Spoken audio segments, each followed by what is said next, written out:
Bonjour à tous, c'est Romain Daubry de la salle des marchés de Bourse Direct pour notre brief du lundi et l'analyse graphique. Je suis ravi de vous retrouver pour au début de cette semaine qui va être particulièrement importante sur les marchés, sur les indices. Comme toujours, merci pour vos commentaires positifs, merci pour vos retweets et vos partages. Pensez à vous abonner à la chaîne Bourse Direct YouTube et puis à nos comptes respectifs sur Twitter pour le suivi, l'update et puis les graphiques et la lecture de la position ouverte et tous ces points disponibles en plus. Effectivement, une semaine charnière. On a des indices qui ont extrêmement bien progressé la semaine dernière. On aurait pu penser à un début de consolidation sur les indices européens. Et c'est Wall Street qui est vraiment venu en soutien, qui est sous-performé et qui s'est nettement rattrapé. Donc l'indice CAC 40 a encore progressé d'1,45%. Il affiche une performance annuelle proche de 10% en un mois. C'est rapide, c'est beaucoup, et on revient de loin pourtant, et on va le voir avec le consensus, la lecture de la position ouverte, l'intérêt commence à arriver sur les grands indices, notamment sur l'Eurostoxx, sur le S&P aussi, et on a un consensus qui est assez prudent, assez couvert sur les niveaux actuels, malgré tout, et en amont d'une semaine assez riche. Alors on va faire aujourd'hui une émission spéciale GAFAM, en plus des graphiques que je vais vous proposer traditionnels sur les grands indices, on va aller zoomer sur les GATFAM, les 6 valeurs que vous connaissez bien pour aller voir le potentiel, l'intérêt, les niveaux techniques à surveiller et donc décrypter la tendance de façon plus fine puisque ça y est, on peut le dire, les indices américains, le Nasdaq et le S&P ont débordé leur ligne de tendance baissière de long terme et avec brio, avec un mouvement puissant et avec du volume. Alors peut-être petite consolidation à venir en ce début de semaine, on va observer tout ça. En attendant, côté macro et micro, donc c'est une semaine hyper chargée, vraiment très dense. Ça commencera avec les PMI en Chine demain, et puis on va avoir la confiance du consommateur du Conference Board aux États-Unis demain aussi mardi. Demain mardi toujours, du côté des publications, ce sera Exxon, Pfizer, McDonald's et AMD parmi les principales. Mercredi, on aura les chiffres de l'inflation en Europe et puis les PMI manufacturiers, l'emploi, l'enquête mensuelle de l'emploi par le ADP et donc l'enquête privée. Et puis mercredi soir, ce sera donc la réunion de la Fed, la décision sur les taux et le discours de Jerome Powell qui va s'en suivre et donc plus d'évolution d'éléments sur l'évolution de la politique monétaire. Donc très grosse journée mercredi et jeudi ce sera pareil. Mercredi soir, il y a Meta qui publiera aussi. Mercredi, donc Meta Facebook qui va publier. Et puis jeudi, la BCE qui se réunira de la même façon avec sa décision sur les taux et le commentaire sur l'évolution de la politique monétaire. Du côté des valeurs, on aura comme publication Dassault Systèmes jeudi. C'est surtout aux États-Unis qu'on va se tourner jeudi soir, puisque c'est Amazon, Apple et Alphabet Google qui vont publier notamment. Il y a beaucoup de publications. Pour l'instant, du côté des publications américaines, on est à 30% à peu près des valeurs qui ont publié sur le S&P 500. 70%, plus de 70% sont au-delà du consensus. Et du côté des technologiques, ça dépasse même les 90% de résultats au-delà du consensus. Donc un cru qui est plutôt meilleur qu'attendu, même s'il avait été effectivement très largement révisé. Alors, du côté de vendredi, on aura les chiffres mensuels de l'emploi aux États-Unis, donc rendez-vous évidemment majeur, et puis ce sera Sanofi qu'on regardera du côté de la France. Pour les résultats en Europe et en France, ça va plutôt s'intensifier la semaine prochaine. Voilà pour le calendrier, autant dire qu'on va avoir probablement beaucoup de volatilité cette semaine, des marchés qui vont s'animer, et peut-être, encore une fois, effectivement, une petite consolidation à venir en début de semaine. Du côté des marchés dérivés, je vous le disais, l'intérêt arrive, il y a un peu de position verte qui s'est créée au cours des dernières semaines et des dernières séances, c'est intéressant. On a vu arriver de l'intérêt, même si ça reste un petit peu modeste sur l'Eurostoxx, c'est le cas. Je reprends les chiffres en détail pendant que je vous parle, mais c'est le cas sur l'Eurostoxx et c'est le cas sur le S&P, je vous le disais déjà il y a une quinzaine de jours, et ça augmente depuis l'échéance des marchés dérivés du 20 janvier. Ça augmente tout doucement sur le S&P, mais régulièrement, on est à plus de 5% de hausse de la position ouverte sur le S&P, et elle avait déjà commencé à se construire avant l'échéance. Sur l'Eurostoxx, ça va aussi dans ce sens-là, même si ça reste assez timide, c'est plutôt de l'ordre de 1 ou 2%, mais ça suit le sens acheteur, et à chaque fois qu'on a un repli, ce qui est rare depuis le début de l'année, il n'y a pas de pression baissière, jamais. On n'ouvre pas de contrats futurs dans un mouvement de baisse. Ils sont toujours accompagnés d'un mouvement de hausse ou d'un mouvement de contre-pied en séance, c'est-à-dire qu'on a consolidé un peu, et puis on a rebondi ensuite. Et puis du côté du CAC 40, c'est pareil. Et là, ça s'est même nettement étoffé, puisqu'on a 8, on revenait de très loin, mais on a 8% d'intérêts qui ont été créés au cours des dernières semaines dans le sens acheteur. Phénomène intéressant d'ailleurs, à chaque fois qu'on a un repli sur le marché, et c'est dire l'appétit au risque, à chaque fois qu'on a un repli sur le marché, on en a eu un dans le courant de la semaine dernière, il est tout de suite mis à profit par les opérateurs pour rentrer dans le marché. Et ça, c'est très symptomatique du consensus actuel. Beaucoup d'investisseurs sont restés sur place dans ce mouvement de hausse qui s'est produit notamment en Europe. Parce que au mois de septembre, c'était du pessimisme, il y avait effectivement un fonds de rachat de short. Et puis ensuite, il y a eu la fin d'année, et ce début d'année est parti de façon un peu tonitruante, et beaucoup attendaient des points d'entrée meilleurs. C'était le consensus en fin d'année parmi les gestions. Les hedge funds aussi, c'est chiffré, sont en retard, et donc chaque repli est mis à profit. On l'a vu donc mercredi dernier, où un mouvement de consolidation aurait pu commencer à se mettre en place. On avait tout pour une consolidation, rupture d'un petit canal haussier, rupture d'un niveau technique intermédiaire, pas de pression haussière et un petit manque de soutien dans cette dernière impulsion. Et puis instantanément, là où on partait à la baisse et où les indices américains ouvraient en baisse, et bien, ils ont formé un contre-pied encore important. Et de la même façon, à parier sur le CAC 40, là on commençait à retracer, eh bien on est reparti de plus belle. Donc il y a de l'appétit au risque, et des opérateurs qui sont sous-investis, du cash disponible, et donc ça donne, même s'il y a des mouvements de retracement qui se mettent en place, un put, une protection qui est vraiment intéressante, et sur des niveaux actuels, on va le voir graphiquement, ça donne vraiment une certaine sécurité dans le marché, d'autant plus que du côté des options, le ratio de couverture indique que les opérateurs sont prudents, ils sont couverts. Alors la position ouverte, le nombre de contrats d'options n'est pas énorme, mais elle s'intensifie, et elle s'intensifie à la faveur d'une protection. On le voit sur le CAC 40, on a un ratio de couverture qui est de l'ordre de 2 options de vente pour une option d'achat, donc ce sont des opérateurs prudents. Et sur l'Eurostoxx, on a un niveau de ratio de couverture qui est remonté et qui est sensiblement plus important que la moyenne. Et aux États-Unis, ce qui est intéressant de constater, c'est que depuis l'échéance des marchés dérivés, eh bien, il y a beaucoup d'options de vente sur les options sur actions. C'est-à-dire qu'on entame cette saison des publications avec énormément de prudence. C'est un ratio de couverture que j'avais pas noté depuis plusieurs mois sur les options sur actions américaines. Beaucoup de défiance parce que, effectivement, un consensus qui a baissé les objectifs de publication. Et beaucoup s'attendent à de mauvaises surprises. Il va y en avoir, mais on a constaté que les premières mauvaises surprises sont quand même extrêmement bien digérées. On voit qu'Intel a mal publié, elle a baissé assez nettement, mais ça n'a pas empêché les indices de continuer à progresser. Donc il va y avoir des différences et des écarts, évidemment, et de la volatilité dans ces marchés, mais globalement, ça reste à la faveur des acheteurs, et on va essayer de détecter quels sont les acteurs forts de ce marché. Alors, je vous propose de passer maintenant au graphique. On va effectivement aller se porter, comme d'habitude, sur notre indice S&P 500 en hebdomadaire. On a débordé cette fois-ci l'oblique baissière qui était active depuis janvier 2022. On l'a fait avec du volume. On a été buté sur cette zone intermédiaire 4058-4132 dans laquelle on avait déjà buté. Le niveau est bien identifié par le marché. Ce qui compte, c'est qu'on est vraiment franchi ce niveau-là de façon nette, franche, et avec un volume en hausse clairement. Donc ça peut être à consolider. L'indice peut aller se rappuyer dans ce trading range précédent, même redescendre jusqu'à 3933, 956. Ça fait beaucoup de niveaux indiqués sur cette zone. Je vais en enlever un que ce soit plus lisible, mais 933, 956, c'est vraiment la zone d'alerte. Il faut qu'on reste au-dessus, mais qu'un appui ait lieu là-dessus, ce serait même plutôt donc un signal de throwback, un appui sur une ligne débordée, et surtout le débordement d'une zone horizontale qui est bien plus importante et de façon franche et nette cette fois-ci. On a ce niveau de résistance qui est très important, 4100, 4132, et puis ici à aller chercher autour de 4218 le gap qu'on avait laissé ouvert en août dernier et dont on avait plusieurs fois parlé, qui est vraiment le plafond de verre. En attendant, ça donne une impulsion haussière. C'est une indication avec un ratio risque-rendement sur le moyen long terme qui rendent le S&P attractif, et même s'il sous-performe globalement depuis le début de l'année, c'est quand même un signal fort sur un indice majeur. On va zoomer en journalier. On a une petite structure qui s'est mise en place. Alors elle est un peu tordue comme épaule, tête-épaule inversée, mais il y a cette oblique et cette zone de congestion, accélération, et cette oblique qu'on a formée la semaine dernière, ça peut donner donc des objectifs situés aux alentours de 4352. Ça, c'est plus une feuille de route. On va aller observer, nous, nos horizontales, nos niveaux majeurs, 4132, 4218, pourquoi pas 4306, donc au-dessus de ce fameux gap du mois d'août.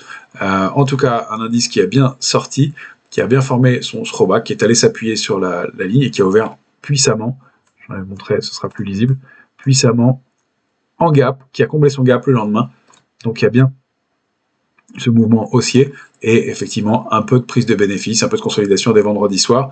Nous sommes le 30 janvier, il est 14 h, donc les indices américains ne sont pas encore ouverts, mais un peu de prise de bénéfice en amont d'une saison de publication et d'une semaine de publication particulièrement dense et importante. Donc on a encore une fois à retracer un petit peu, ça reste tout à fait légitime compte tenu de la progression, et au contraire ça solidifiera.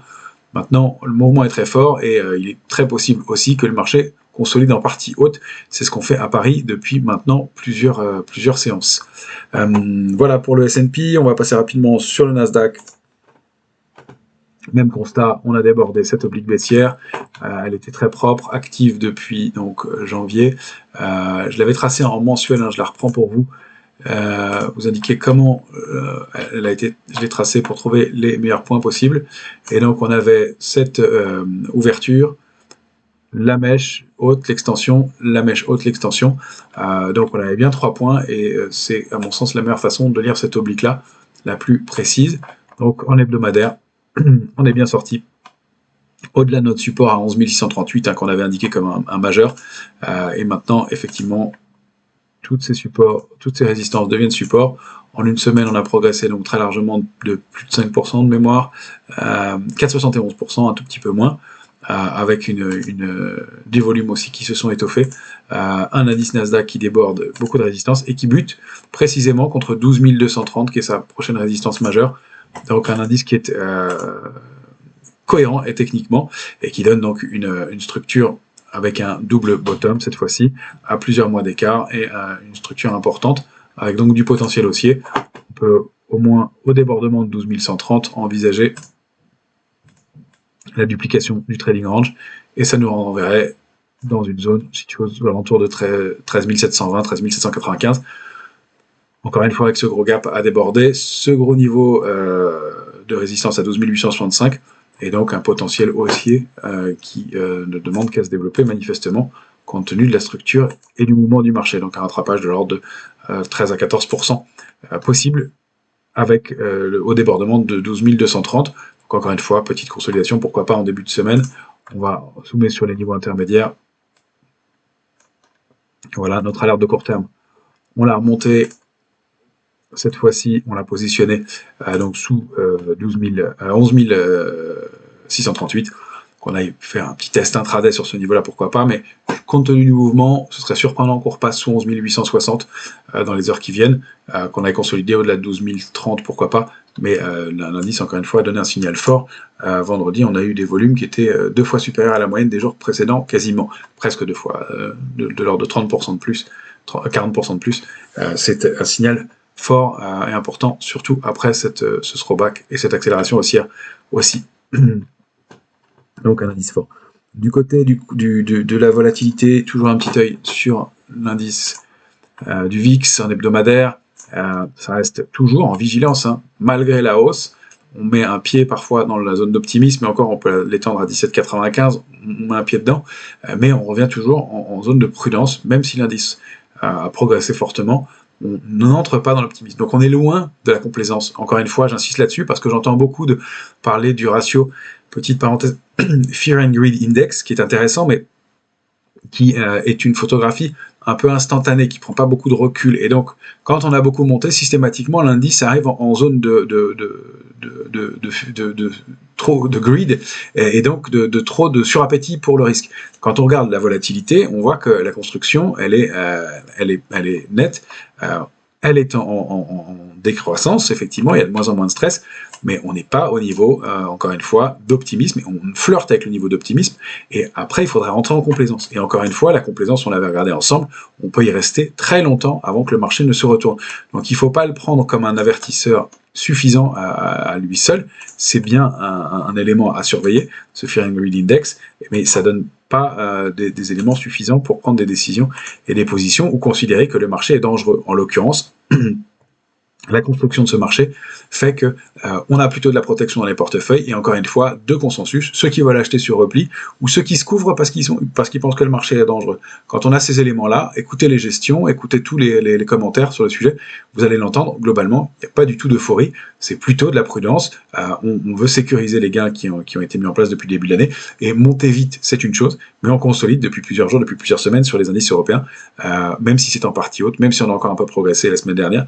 On va voir que ce n'est plus le même trend d'accélération haussière, mais qu'on a détendu les indicateurs. Alors on va regarder tout de suite l'Eurostoxx, qui est justement, lui, dans une structure de consolidation en triangle. Alors, pour l'instant, ce sont des points de test sur l'Eurostoxx. Vous avez l'Eurostoxx en graphique hebdomadaire sous les yeux. Pour l'instant, je teste ces points-là. On a deux points en bas. On voit que ça correspond quand même à une oblique qui date d'il y a quelques temps. On consolide toujours dans notre grand trading range 4099, 4181,5. On est plutôt collé à la médiane 4155. Et vous voyez que même aujourd'hui, alors qu'on a ouvert un peu à la baisse, on a toujours des forces de rappel, en tout cas jusqu'à maintenant, pour se rapprocher au moins de la médiane dans une période d'attente et de consolidation. Donc on a un indice qui reste fort, qui consolide en partie haute, et maintenant depuis pour la 4e semaine d'affilée, donc en tout cas déjà 3 semaines, et qui entame sa 4e semaine de consolidation. Alors le triangle nous mène où? Au maximum, donc au 13 février, il faudrait qu'on sorte avant de cette zone de consolidation, pour qu'il y ait un peu de puissance dans le mouvement. Mais un triangle, on le rappelle, c'est dans 60% des cas une figure de continuation. Donc on a 6 chances sur 10 de sortir par le haut de cette structure-là, pour peu qu'elle soit validée. Là, je vous l'ai proposé en journalier, pour zoomer un peu et pour ajuster les points, et les niveaux techniques. On peut créer des supports intermédiaires sur ces niveaux-là. Pardon, je les ajuste en direct avec vous. Voilà, un 4122 est un support intermédiaire à surveiller, ce serait peut-être une première alerte intraday. Encore une fois, même si on rompait 4099, ça invaliderait une partie de l'impulsion haussière, bien entendu, mais ça ne remettrait pas en cause la tendance de fond. On peut sans problème retracer jusqu'à 4017, ça restera des niveaux d'entrée, et on sait que sur ces niveaux-là, il y a beaucoup d'opérateurs qui voudraient intervenir et qui ont ces niveaux-là en tête pour le faire. La zone 3965, 4017, c'est un fait de ce côté-là. Alors oui, on a ces mèches et ces bougies avec des mèches hautes, ces bougies d'indécision en haut de marché, pourquoi pas un petit pendu, une bougie rouge derrière, de la même façon qu'on avait ces bougies-là à la configuration précédente. On ne peut donc pas exclure un retracement plus marqué, bien entendu. C'est la semaine et cette semaine déterminante qui va en juger, en décider très probablement, mais on a une configuration plutôt positive. Donc si on déborde à 4188, on peut dupliquer le triangle, on va retrouver à peu près les mêmes marges de progression que celles qu'on a dans le trading range pour aller chercher des accélérations. Vous voyez, on retrouve les mêmes niveaux de l'ordre de niveaux équivalents pour aller chercher des niveaux de résistance situés, je vais vous les afficher, à 4278 pour l'Eurostoxx, sachant que sur des niveaux de résistance et donc des objectifs à minima, on peut toujours aller chercher les résistances majeures. 4330 semble être en revanche un très très gros niveau. Voilà. En revanche, effectivement, 4 ruptures de 4099, retour dans cette zone-là, probable. Voilà, du côté du futur CAC 40, on est toujours en congestion en partie haute. On le voit de la même façon, on s'est fait un peu peur ce matin, et tout de suite, on revient à partie basse. Alors, il y a cette oblique qu'on est en train de tester plusieurs fois. Oui, l'ancien canal haussier était de plus en plus étendu. On garde des points parce que le marché s'en souvient, et en day trading, il est utile pour rechercher des petites stratégies vendeuses et faire des petits écarts baissiers dans un marché qui consolide. Mais encore une fois, on est loin d'être en retournement de tendance. Le signal est fort, il est haussier. Et les indices américains sont venus confirmer et soutenir ça. Donc on surveille cette oblique. Alors évidemment avec pour l'instant 2 points, vous voyez, je l'ai décalé, déplacé plusieurs fois. Le marché joue un peu avec les bornes de base, c'est pour ça qu'il vaut mieux regarder toujours les horizontales. Le niveau du range, c'est 7070,5, 7115. On travaille un tout petit peu en dessous. Pour l'instant, on oscille autour. On est donc dans ce large trading range 6997, 7115, la médiane 7070,5. Encore une fois, petite consolidation. On a ces mèches hautes qui indiquent un peu d'épuisement. On n'arrive pas à dépasser 7115. En revanche, le niveau est très bien identifié. Donc si on le passe, c'est franchement réactivation haussière. avec en mire 7233 et cette zone 7214, 7233. Très probable. Maintenant, on consolide depuis relativement longtemps. Hein. Ça fait une quinzaine de jours. Même si on a été symboliquement chercher des points hauts. Donc on garde ce canal à titre d'essai. Pour le reste, encore une fois, dès qu'on arrive dans des zones de repli, 7033, 7043, on voit les forces de rappel, l'indice remonte. Donc on peut consolider comme ça et constater quand même des forces de rappel et un indice qui oscille donc toujours autour, pardon, je vais arriver de 7070. Compte tenu de la dernière bougie, on peut même étendre la médiane peut-être à 7068. On va regarder, on l'ajuste au fur et à mesure. Pour l'instant, je l'ai 7070. Je regarde, je teste avec vous au fur et à mesure. Je les ai réajustés ce week-end. Et les petits niveaux intermédiaires, donc cette zone-là, zone de soutien, etc. Mais pour l'instant, on n'a pas d'alerte de court terme franchie. Si on rompt 6997, c'est la cible 6865, 6877 qui est en mire. Probablement assez rapidement, parce que le marché aurait besoin de souffler. Ça peut être le cas, encore une fois, sans remettre du tout en cause la tendance forte qui est en place depuis plusieurs semaines et avec des volumes qui s'étoffent. Je voulais vous montrer toujours en Europe pour vous sensibiliser au niveau majeur qu'on est en train de tester en ce moment. L'IBEX dont on avait parlé il y a quelques jours, eh bien l'IBEX, si on le regarde en mensuel, il est en train, et il s'est arrêté pile sur l'oblique baissière qu'on avait évoqué ensemble, testé depuis 2008, déjà 4 fois, et donc pour lequel il revient pour la 5e fois, mais cette fois-ci avec plus de force, du volume, et d'autres indices en soutien. C'est quand même un mouvement de fond et un mouvement important qui se met en place en Europe, et vous voyez que l'indice oscille autour de ces points-là. Si on regarde dans l'hebdomadaire, on est vraiment venu s'arrêter et tester autour de ce niveau-là. Alors effectivement, ça peut être une zone d'échec, mais l'indice est bien d'aller le chercher. Celui qui reste l'indice fort en Europe, c'est le MIB, l'indice italien. De la même façon, on approche des premiers objectifs intermédiaires qu'on avait évoqués. Je vous dézoomer, je vous le remontre en mensuel ici. Voilà, ce niveau majeur sur lequel on s'est appuyé. Et puis l'accélération haussière avec un premier niveau de résistance très important, donc, intermédiaire 26 940. Le gros niveau de résistance, c'est 29 000 points. C'est un niveau historique et on a bien débordé cette fois-ci avec de la puissance ce niveau de résistance qui datait de 2009 sur le MIB 40 et tout ça, encore une fois, avec du volume et de l'intérêt. Il y a un mouvement vraiment important qui se met en place, même si les cibles sont peut-être proches à très court terme et si une consolidation intermédiaire est tout à fait envisageable pour venir chercher des niveaux comme 26 435 dans un premier temps. Voilà, parenthèse fermée pour l'Europe. Je vous propose de passer maintenant au GAFAM, puisque certaines ont déjà publié, d'autres vont publier cette semaine. Il y en a quand même 4 qui vont publier dans la semaine qui vient, et donc on va les observer ensemble graphiquement. Je vais vous les proposer dans l'ordre, dans l'ordre de leur réputation. Pour moi, la plus forte, c'est elle, même si c'est pas le cas pour l'instant en termes de performance, elle rattrape, mais moins, c'est Alphabet Google. En hebdomadaire que vous avez sous les yeux ici, elle a déjà débordé donc ces niveaux de support intermédiaire. On parle d'Alphabet ensemble depuis le mi-décembre. C'est vraiment un dossier et une recovery importante, même si elle annonce des chiffres qui sont en nette baisse par rapport à l'année précédente. Le marché le sait, les a entendus. Et la vague de licenciements annoncée, c'est pas une bonne nouvelle globalement, mais en tout cas pour les marchés, ça l'est. Eh bien, indique qu'elle se reprend et elle a donc débordé, elle, cette oblique baissière, et elle se situe dans un biseau baissier qui est une figure haussière de à long terme, quand elle en sort. Donc cette longue consolidation d'un an, très proprement testée, les points ici, une fois très nettement, 2 fois parfaitement. Il y a une mèche, on peut tolérer si on retrouve nos points ici. Et là, cette ouverture sur ce niveau-là. De la même façon en haut, parfaitement. Ici en clôture, ici en ouverture, ici 2 fois. Et là, on l'a débordé cette fois-ci, franchement, et encore une fois, avec un volume supérieur à la moyenne. Je vous rappelle qu'on l'avait franchi avec un gap haussier.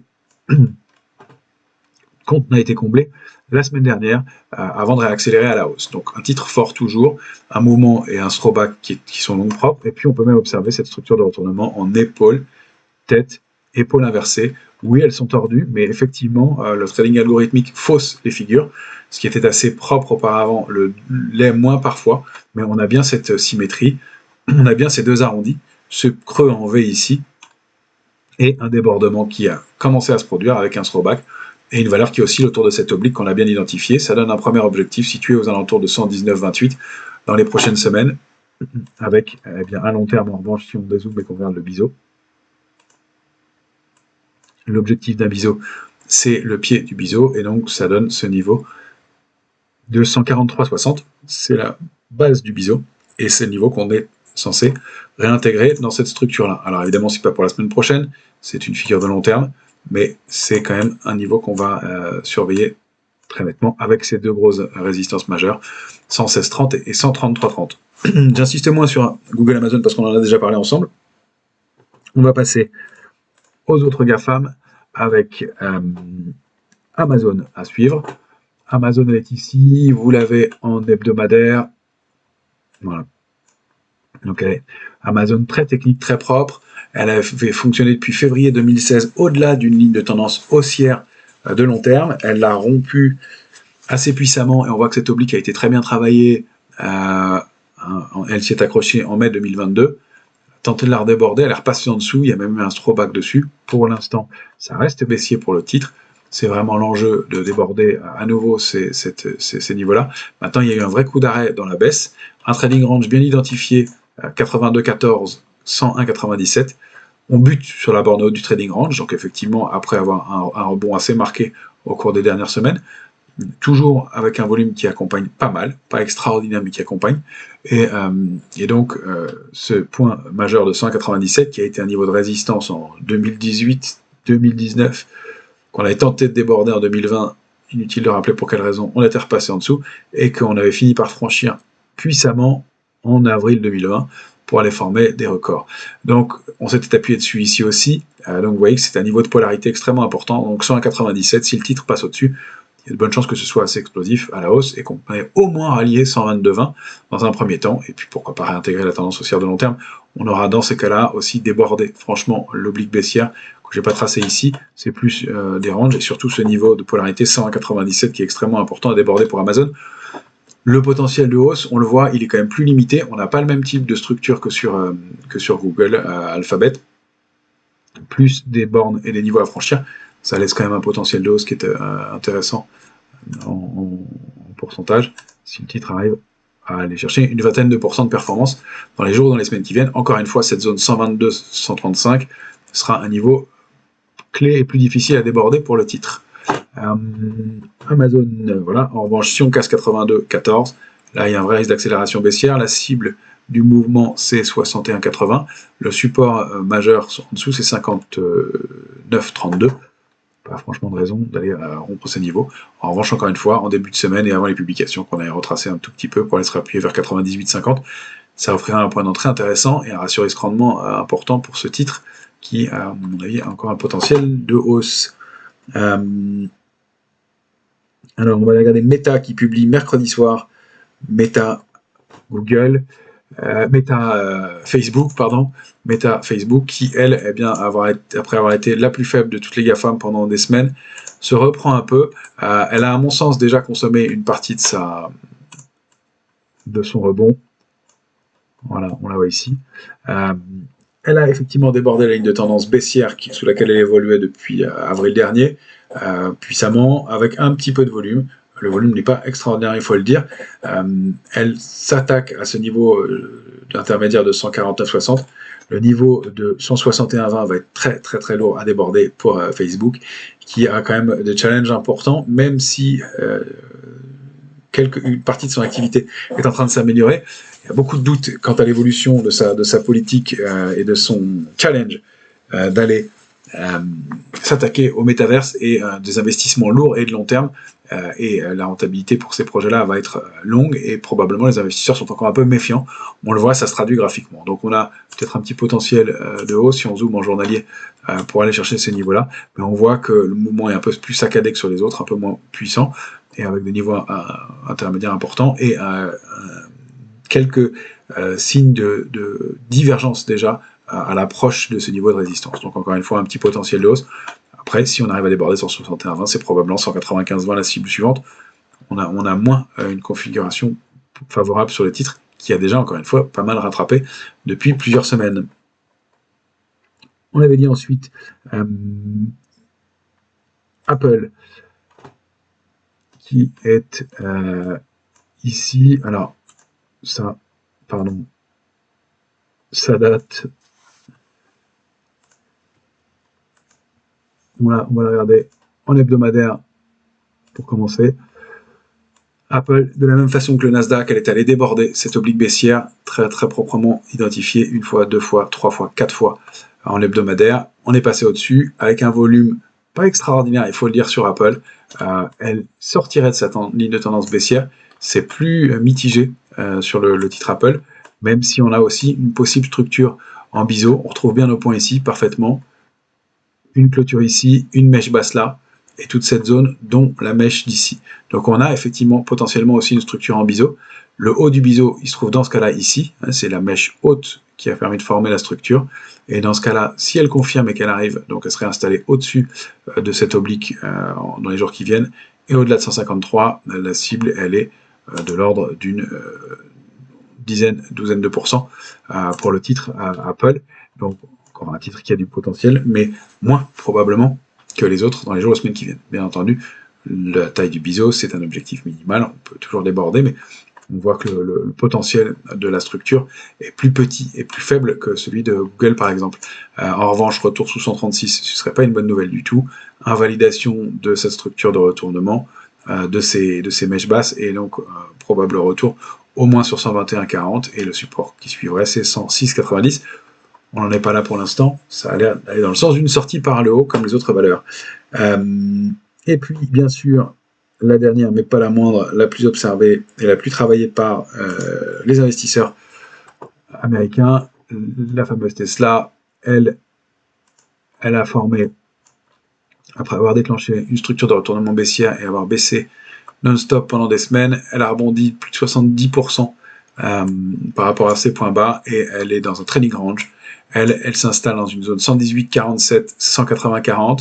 Elle vient buter dessus. On voit l'ampleur et l'importance de ce niveau. C'est un niveau qui est testé depuis 2020, sur lequel s'était appuyé 3-4 fois avant d'accélérer à la baisse.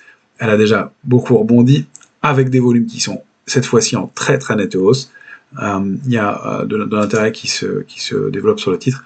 Si on sort du trading range par le haut, donc on arrive à dépasser 180,40, c'est un retour vers la zone 233-234, avec une extension aux alentours de 240, ça fait une trentaine de 35% de hausse encore possible.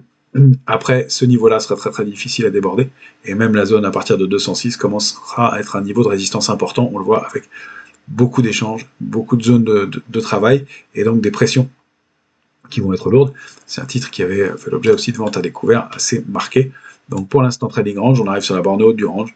On va pas se précipiter sur un titre qui a déjà pas mal accéléré, qui était dans une tendance très baissière, qui vient d'en sortir. Il va peut-être devoir consolider un petit peu, même si manifestement les résultats sont attendus en amélioration avec les difficultés actuelles d'approvisionnement. Un titre qui s'en sort plutôt bien. Voilà les éléments que je voulais vous proposer pour cette semaine, des titres donc intéressants, des curseurs à surveiller, et voir si on arrive à bien consolider, confirmer ce mouvement de hausse qui s'est mis en place. Manifestement, il y a quelque chose de fort qui s'est construit ici. Voilà, n'hésitez pas à liker, retweeter et partager ces informations-là.